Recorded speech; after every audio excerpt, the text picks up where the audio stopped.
Today we discuss a surprising revelation. What does this say about public sentiment toward the monarchy? Join us as we explore the deeper implications of this royal snub and its impact on King Charles' reign. A royal brushstroke portraits and the monarchy. The art of portraiture has always held a special place in the annals of British history, serving as a visual narrative of the monarchy's evolution over centuries. From the grandeur of Holbein's Henry VIII, a painting that exudes power and authority, capturing the essence of a king who reshaped the nation, to the intimacy of Lucian Freud's Queen Elizabeth II, which offers a more personal and vulnerable glimpse into the life of a modern monarch. Portraits have long been intertwined with the story of the British monarchy. These images are more than mere representations. They are powerful symbols that reflect the evolving relationship between sovereign and subject, capturing moments of triumph, turmoil, and transformation. They are not merely images, but powerful symbols reflecting the evolving relationship between sovereign and subject. Each brushstroke tells a story, each portrait a chapter in the grand narrative of the British Isles. King Charles, a known art enthusiast, ascended the throne amidst a backdrop of social change and economic uncertainty. His deep appreciation for the arts is well documented, and his reign began with a keen awareness of the nation's shifting landscape. It was against this backdrop that he launched a scheme offering institutions across the UK a free-framed portrait of himself. This initiative was intended to foster a sense of unity and continuity, a gesture meant to bridge the gap between the monarchy and the public. The gesture, intended as a grand gesture of unity and connection, was met with a surprising response. While some saw it as a noble effort to maintain tradition, others viewed it through a more critical lens. Many institutions, including a significant number of churches, schools and hospitals, politely declined the offer. This decision was not made lightly, as it reflected deeper sentiments within these communities. This unexpected turn of events sparked a national conversation about the role of the monarchy in modern Britain. The debate touched on various aspects, from the relevance of royal symbols in contemporary society to the financial implications of such gestures. The public reaction was varied, ranging from indifference to outright opposition. Some felt that the monarchy should adapt to the times, while others believed that the tradition should be upheld. The decision to decline the portrait has been interpreted by some as a sign of shifting attitudes towards the monarchy. It suggests a growing desire for a more modern and less ceremonial relationship with the crown. Others see it as a reflection of financial constraints and changing priorities in a time of austerity.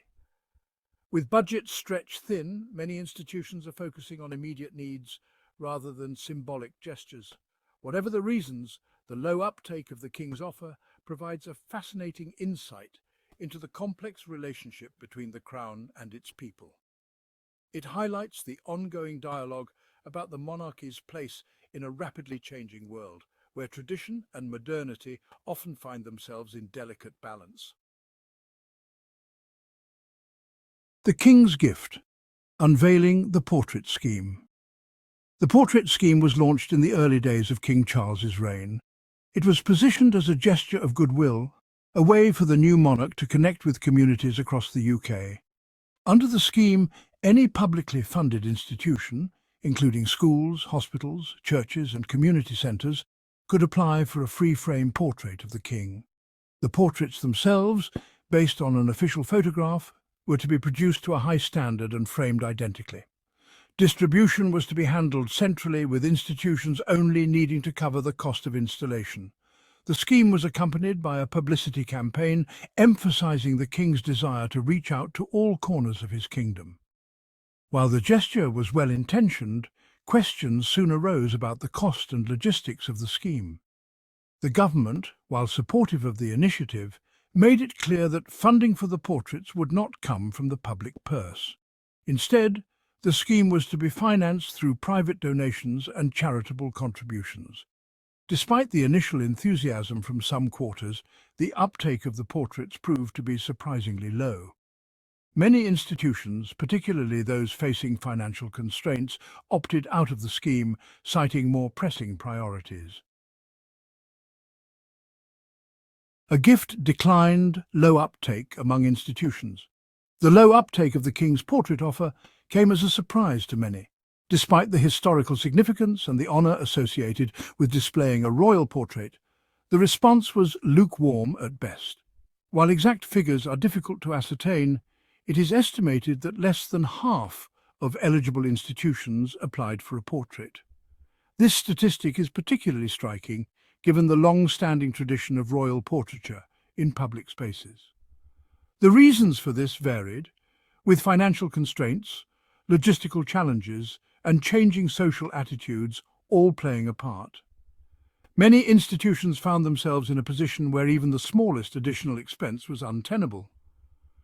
Many institutions, particularly in the public sector, were grappling with budget cuts and austerity measures. Schools and hospitals, already stretched thin, could not justify the costs associated with framing and installing the portraits. The prospect of finding funds for installation, even if the portrait itself was free, was simply not a priority for cash-strapped schools and hospitals. Administrators had to make tough decisions about where to allocate their limited resources. Others cited a lack of space or suitable display areas. In many modern buildings, wall space is at a premium, and finding a prominent place for a large portrait can be challenging. However, beyond the practical considerations, there was also a sense that the portrait scheme had misjudged the public mood. The initiative seemed out of touch with the evolving values and priorities of contemporary society. In an increasingly secular and multicultural society, the relevance of royal portraiture was being questioned. Many felt that the portraits did not reflect the diversity and inclusivity that are now central to the national identity. Some institutions felt that displaying a portrait of the monarch could be seen as outdated or even divisive. They worried that it might alienate members of their community who do not feel a connection to the monarchy. The low uptake of the portraits, while not a rejection of the monarchy itself, highlighted a growing disconnect between the crown and certain sections of society. This disconnect is indicative of broader shifts in public sentiment and the role of tradition in modern life. It raised questions about the changing nature of national identity and the place of tradition in a modern, diverse Britain. As the country continues to evolve, so too must its symbols and the ways in which they are embraced by its people.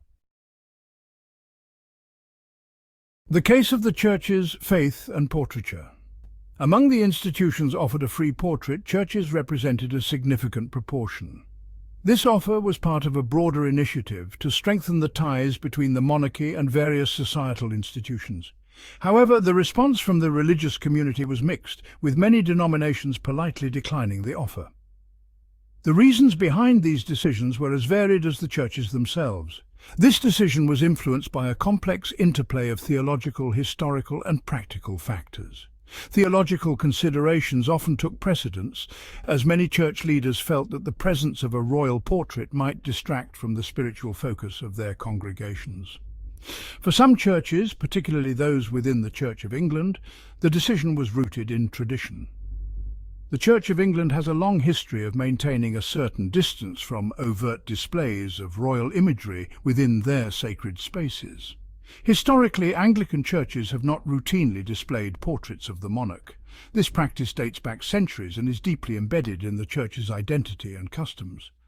The focus of worship, it was argued, should be on God rather than any earthly ruler.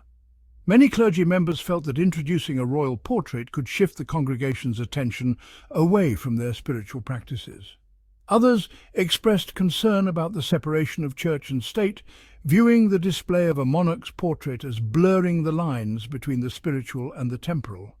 This concern was particularly pronounced in denominations that have historically advocated for a clear distinction between religious and governmental spheres. Practical considerations also played a role. Many churches, especially those housed in older buildings, faced significant logistical challenges. Many churches, particularly those in older buildings, lacked suitable space or the resources for installation and maintenance.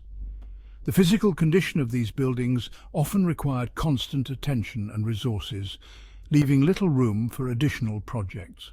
The cost of ensuring a valuable portrait was also a deterrent for some parishes already struggling with tight budgets.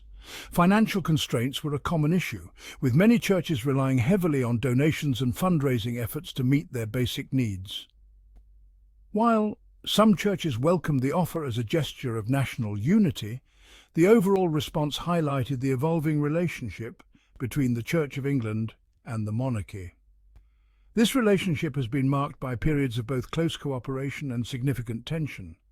It also underlined the growing diversity of beliefs within British society, where traditional notions of church and state were being increasingly questioned. As society continues to evolve, so too does the role of religious institutions and their relationship with the monarchy and the state.